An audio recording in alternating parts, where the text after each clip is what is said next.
Tales with Gigi presents Rapunzel.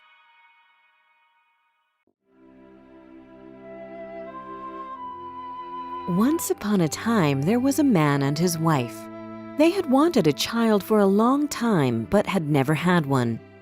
One day, a miracle happened, and the woman gave her husband the news that they had both so long wished for. They were going to have a baby. The man and his wife lived in a house with a small window in the kitchen overlooking a beautiful garden of fresh vegetables and flowers. Unfortunately, there was a high wall of barbed wire around it, and no one ever entered it because it belonged to a mighty witch, who everyone was terrified of. One day, the woman was looking out into the garden when she saw a bed filled with fresh radishes. They looked so enticing that she began to want some. This went on for days. She knew she could not get the radishes, and she got more and more feeble by the day. Her husband was worried about her and asked, "What is the matter, dear wife?"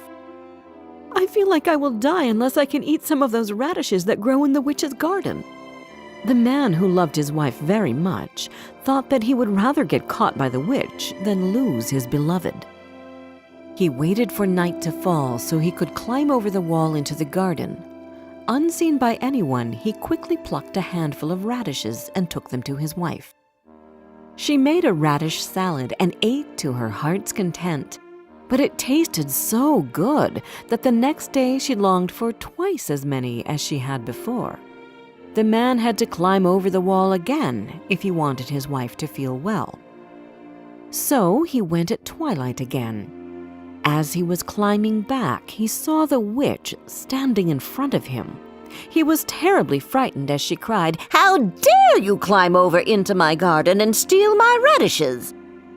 "Please don't judge me too hard," he answered. "I did it for my wife. She saw your radishes out of the window and started longing for them so badly that she would have died if she could not have had some to eat." Then the witch said, "If this is the truth, you may have as many radishes as you like, on one condition. You must give me your child. I will raise it like my own." The man was so scared that he promised the witch whatever she asked for. When the time came, the child was born, and the witch appeared. She gave the child the name Rapunzel, which means radish, and she took her away as she had threatened. Rapunzel grew more and more beautiful with every passing year. On her 12th birthday, the witch locked her up in a high tower in the woods. The tower had neither stairs nor a door, but only a small window above. When the witch wished to be let in, she would cry, "Rapunzel, Rapunzel, let down your hair." Rapunzel had beautiful long hair which shone like gold and which no one had ever cut. When she heard the voice of the witch, she would loosen her plaits, let her hair down until it touched the ground so that the witch could climb up. They lived that way for years. Rapunzel's beauty was locked in the tower away from the world outside. Then one day, a prince was riding through the woods and passed by the tower. He heard a voice singing so sweetly that he stood still and listened. It was Rapunzel, who felt lonely in the tower and would often spend her time singing. The prince wanted to meet the girl who sang so beautifully, but he couldn't find a door to enter the tower. So he went back home, but he couldn't forget the girl's voice. So the next day, the prince turned back to the tower, and as he was standing there gazing at the tower, he saw the witch come up and listened while she called out, "Oh, Rapunzel, Rapunzel, let down your hair." What happened after that really surprised him, but he could finally see the girl who the beautiful voice belonged to. Then he saw how Rapunzel let down her long hair and how the witch climbed up the tower. The next day at dusk, he went to the tower and cried, "Oh, Rapunzel, Rapunzel, let down your hair." She let down her hair, and the prince climbed up. When she saw that a man had come to her room instead of the witch, she became really scared.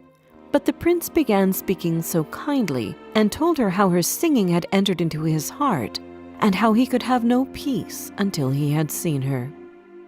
Rapunzel forgot her terror, and when he asked her to be his wife, she thought to herself that he was young and handsome, and that she liked him much better than she liked the witch. She put her hand into his and agreed to leave the tower with him. She said, "I would go with you, but I don't know how to get out. When you come, bring a rope each time, and I will make a ladder. When it is ready, I will climb down from the tower, and you shall take me away on your horse." They agreed that he should come to her every evening as the old woman came in the daytime. So the witch knew nothing of all this until one day Rapunzel said to her, "Mother Gothel, how is it possible that you climb up here so slowly, and the prince climbs up in a moment?" "What is this I hear?" the witch cried. "I thought I had hidden you away from the world, and you have betrayed me." In her anger, she cut Rapunzel's beautiful hair and took her to a desert place, where she left her to live out her days in great misery. The same evening, the prince came to the tower and cried, "Rapunzel, Rapunzel, let down your hair!" But this time, the witch let the hair down and the prince climbed up. But instead of seeing his dearest Rapunzel, he found, to his horror, the witch looking at him with glittering eyes. "You will never see Rapunzel again," she told him, and with those words she pushed the prince from the tower. He fell on thorns which blinded him. Left without his sight, the prince wandered through the woods for months, until one day he heard someone singing. He didn't know where he was, nor could he see where she was, but he was sure that this was his darling Rapunzel singing. He followed the voice to come to his beloved Rapunzel.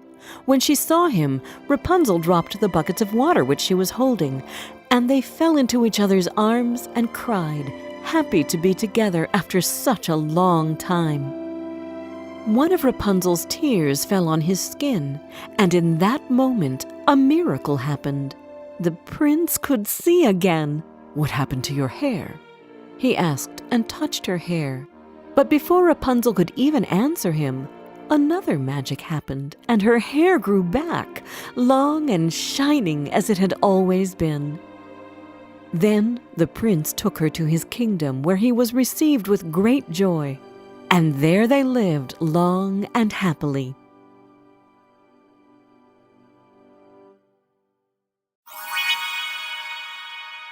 Did you like this story?